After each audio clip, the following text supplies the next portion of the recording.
This is the Italian Real Estate Podcast, here to help you with the ins and outs and basics of Italian real estate, presented by ItalianRealEstateLawyers.com. Hello there, and welcome back to another episode of the Italian Real Estate Podcast, presented by ItalianRealEstateLawyers.com. Of course, we are back at it again with Italian attorney Marco Permunian, and I am Rafael Di Furia.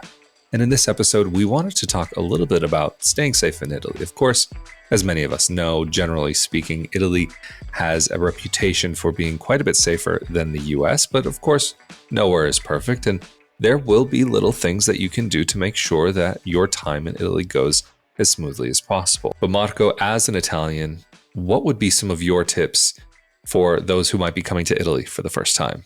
Like in many other countries, big cities tend to be a little riskier than small villages, meaning that I wouldn't be concerned, for instance, to walk alone at night in small villages, but I may be concerned if I'm walking alone in certain parts of some bigger cities, and I would probably suggest to avoid, maybe in the nighttime, some areas, not necessarily cities per se, but areas in major Italian cities. For instance, the train station area unfortunately tends to be, especially at night, like I mentioned, an area that I would probably recommend to avoid in cities like Milan or Rome, or even smaller cities like Padua or Bologna. But on the other hand, for example, I wouldn't be concerned about walking at night in the city center, no matter how big the city is. Yeah, I think that's a really good point. And I think even it's fair to say that across Europe, there's just kind of a general notion that it's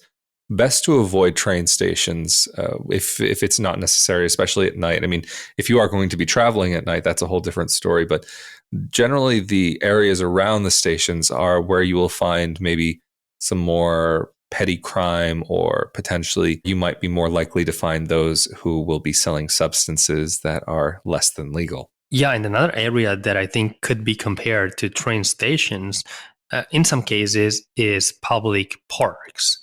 Like if you are in a major city, you might also want to avoid certain parks, not all of them, but maybe the most isolated, maybe the ones that are close to the train station and maybe in the same area. But in general, I would probably keep an eye open when you're going through a public park, especially if the reputation of the park is not the best. I would totally agree with that. And especially if you are specifically talking about parks that are outside of stations, because it's not unusual, even in non-major cities, that you will have a park just across the road from the train station or very close by. And you will sometimes have groups of individuals who will just be spending time there and sometimes harass those who will be going by. Even I can say when I lived in Alto Adige, I would have to go to work in Bolzano. And generally speaking, Bolzano is a pretty safe area, but to get from the city center to the train station, there was a park that you had to go through. And I can't say that I knew anybody who felt all that great walking through that park at night to get to the station. But I think another detail that is worthwhile considering is that, like anywhere in the world, there are going to be the smaller towns, like you were saying, that like you don't really have to think about things as much. In the larger cities where probably you have to watch your pockets and purse a bit more closely. And that definitely goes for Italy. I mean, you can be walking around places like the town where your offices are based in Rovigo, and I've seen people even leaving their cell phone on a table at night or anytime, and maybe even leaving it out for a few minutes, and nobody's going to touch it. Nobody's going to even think about it. But if you're maybe in a larger city, leaving your phone out on the table, even if you're at a restaurant, for example, and you're sitting and your friends are all surrounding the table, leaving your phone on the table, like in any other part of the world, might not necessarily be the best idea either. Yeah, and of course, since we are on the topic of major cities, of course, I'd keep an eye open if you are, especially if you're a foreigner, because you might maybe not be able to recognize those individuals. But if you're a foreigner traveling to a major tourist cities like Venice or Rome or Naples, I'd probably pay attention if you're in the subway, or even if you are using any kind of public transportation, or even if you're just walking,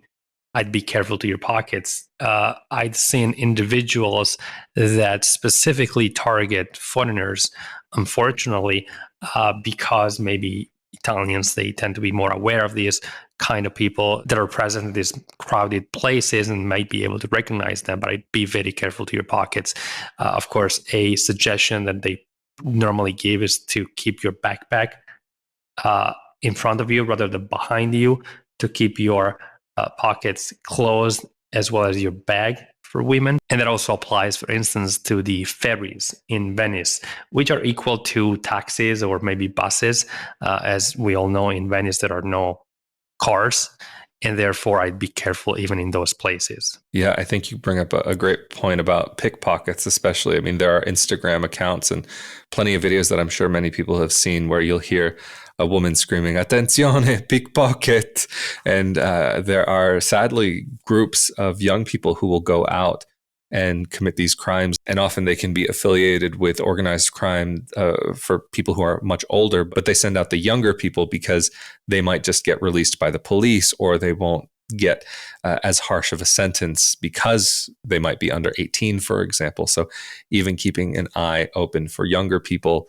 I'm not saying all young people, of course, but this is an unfortunate reality that you definitely find. And I think once you are a little bit more accustomed to it, then you see and you can recognize a little bit more easily. There's almost certain ways that people act or move and how they will nonchalantly get close to someone else, but then just slightly kind of slide their hand across without looking. And definitely, I've seen many people who are not paying attention to their backpacks or their bags or their pockets, and someone can just very easily slip a hand inside and grab something. And you never know. I mean, if you're walking around and you feel like a slight little tug that catches your attention that feels a little off, don't overlook it, because it very well could be someone trying to reach in and grab to see what they can get. Yes, and with all of that being said, though, I believe that we can all agree on the fact that the number of violent crimes, though, in Italy is very low.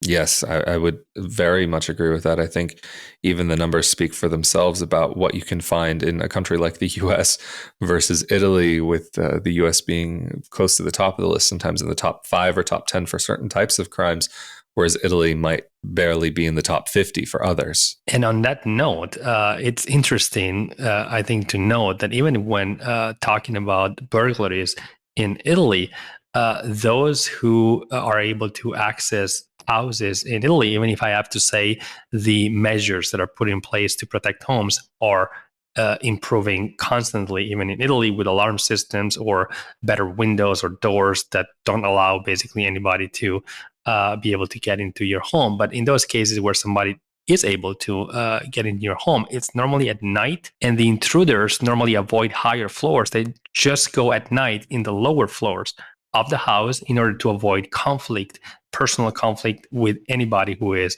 in the house. They tend to go in when you're sleeping, and they don't go in the same area of the house where you live. They just stay maybe on the ground floor. They try to grab everything that they can, bags or purses or cash, for those who still have cash in their homes, and they just run away as quickly as they can. I know for individuals who have like a single family home and who have thought about that potential possibility that someone might burglarize their home, having a dog, actually, I know it's not something unique to Italy, but I know people personally who have dogs who have actually been through a situation where maybe someone was trying to break in or just trying to get close by.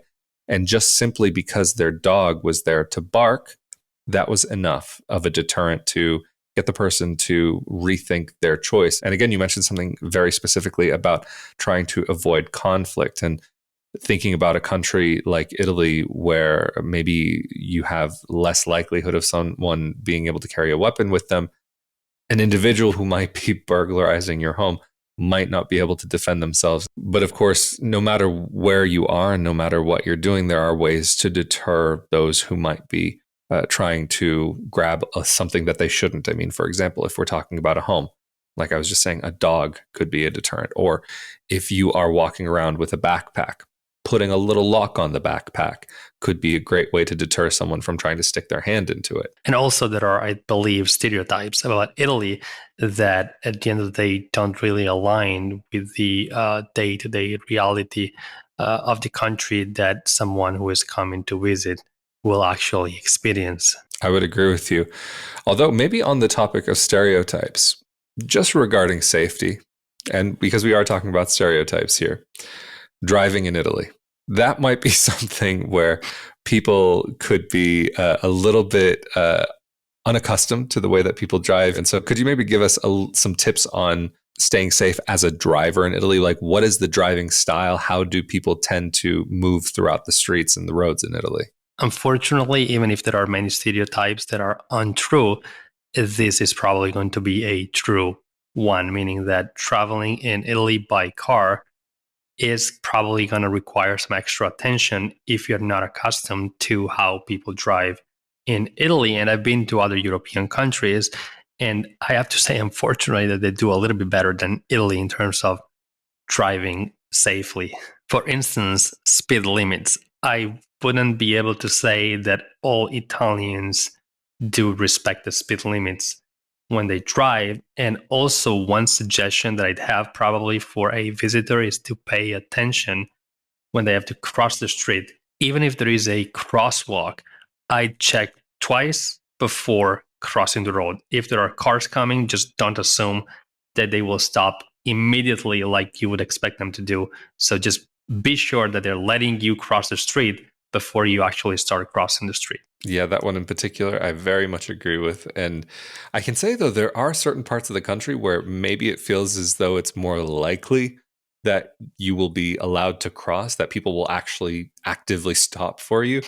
And maybe I think the further north you go, the more true that potentially could be. But on the topic of getting around by car, if you're not going to be driving yourself, a taxi could be an option for you. And in different cities, depending on where you are, there are different apps that are available. If you're going to be checking into a hotel or into an Airbnb or whatever it might be, you may want to speak to the hosts or the staff where you'll be staying and to find out what are the normal ways that you might be able to call a taxi.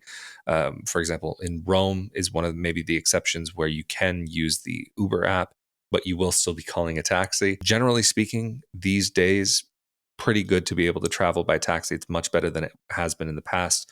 Although, if you do get in a taxi, make sure that the meter is running. You will want to be very aware of that factor, because if it's not running, theoretically, you could get charged any kind of price. And that actually recently happened to me when I was in Italy, that a taxi picked me up without running the meter and tried to run some not so nice tricks, we can say. But Marco, you did mention one other thing actually about traveling and traveling around. And I'm going to bring this over to public transportation for a moment and bring it to trains.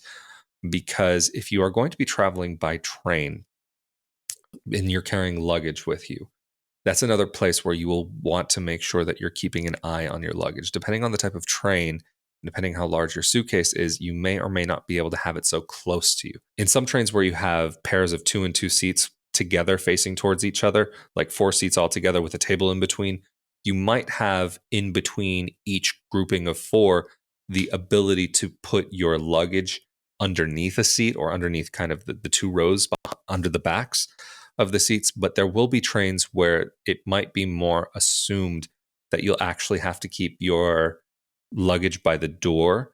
And in that case, it is worthwhile maybe even bringing some type of lock with you, or making sure that you can be very close by, because unfortunately, it is possible that somebody can grab someone else's suitcase and get off the train very quickly, and there's nothing you can do at that point. Generally speaking, traveling by train in Italy is very safe, though. Yeah, as you said before, it does, I believe, very much depend on the type of train that you're using. I want to say that high-speed trains tend to be quite safe, with some exceptions, of course, but I'd be extra careful if you're using a local train. In those cases, I think you do need to use extra care, especially if your luggage is not with you. Yeah, no, definitely on those regional trains. And those actually, the funny thing in my experience, on a local train, it's easier to keep your luggage closer to you. But on a high-speed train, sometimes that's when you might get a little bit more physically separated from where your luggage is being kept. And that's, again, going to be the case where I would say having a luggage lock, and not just like the type of lock where it locks like the zipper around it, but a long wire cable lock that you can potentially lock it to the shelving where it might be kept.